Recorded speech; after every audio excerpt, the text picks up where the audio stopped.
किस पर मुकदमा दर्ज हुआ है यह हम नहीं जानते। हम केवल इतना ही जानते हैं कि क्रिमिनल मेजर एक्ट्स के अनुसार अगर वो गुनाह है तो बगैर राजनीतिक हस्तक्षेप के कार्रवाई होगी।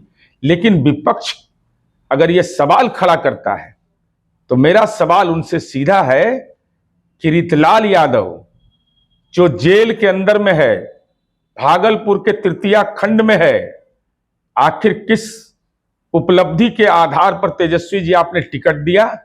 माननीय उच्च न्यायालय ने जेल से बाहर आकर चुनाव प्रचार करने पर भी रोक लगा दिया, तो उनके चुनावी क्षेत्र में जाकर क्या बोलिएगा कि डॉक्टर राम मनोहर लोहिया का सपना पूरा करेंगे रीतलाल यादव? गुनाह के देवता आप ही माने जाते हैं।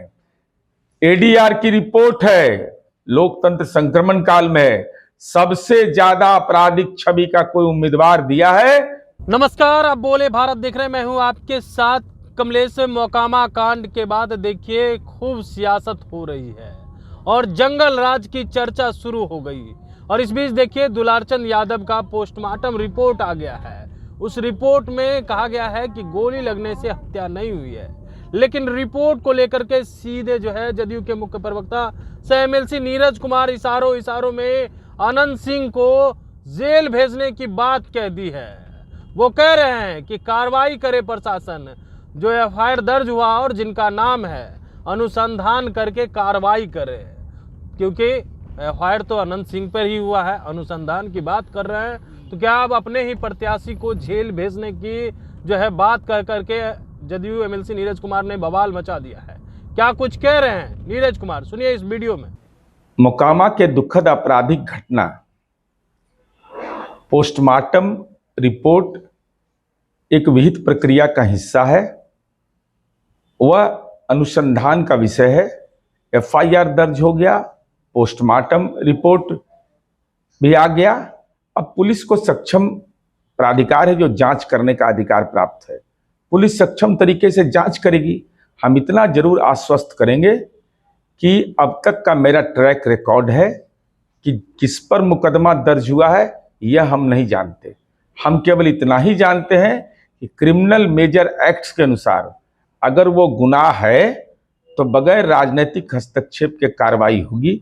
लेकिन विपक्ष अगर ये सवाल खड़ा करता है तो मेरा सवाल उनसे सीधा है कि रीतलाल यादव जो जेल के अंदर में है, भागलपुर के तृतीया खंड में है, आखिर किस उपलब्धि के आधार पर तेजस्वी जी आपने टिकट दिया? माननीय उच्च न्यायालय ने जेल से बाहर आकर चुनाव प्रचार करने पर भी रोक लगा दिया, तो उनके चुनावी क्षेत्र में जाकर क्या बोलिएगा कि डॉक्टर राम मनोहर लोहिया का सपना पूरा करेंगे रीतलाल यादव? क्या कहिएगा कि जननायक कर्पूरी ठाकुर की विरासत को आगे बढ़ाएंगे? क्या कहिएगा कि देश में मौलाना अबुल कलाम आजाद की जो परंपरा है उस परंपरा को आगे बढ़ाएंगे? तो स्वाभाविक रूप से गुनाह के देवता आप ही माने जाते हैं। एडीआर की रिपोर्ट है, लोकतंत्र संक्रमण काल में सबसे ज्यादा आपराधिक छवि का कोई उम्मीदवार दिया है तो वह राष्ट्रीय जनता दल ने दिया है। वह बिहार में जंगल राज बनाना चाहता है। तो आपने सुना नीरज कुमार का इशारों में अनंत सिंह पर भी खूब बरसते हुए नजर आए और पोस्टमार्टम रिपोर्ट को लेकर के कह रहे यह प्रक्रिया है। लेकिन दूसरी तरफ तेजस्वी के जो प्रत्याशी हैं रीतलाल यादव पर भी खूब बरस रहे हैं और कह रहे जो लोग जंगल राज की चर्चा कर रहे हैं, जिनके प्रत्याशी जेल में बंद हैं, क्या वो चाह रहे सरकार में आकर के बिहार में फिर से जंगल राज आए? यह जनता को सोचना है। अब देखने वाली बात होती है कि नीरज कुमार ने जो बात कह दी है, क्या अनंत सिंह अब जेल के अंदर जाएंगे? बने रहिएगा बोले बात साथ, ताकि हर अपडेट हम अब तक पहुंचाते रहेंगे। बहुत बहुत धन्यवाद।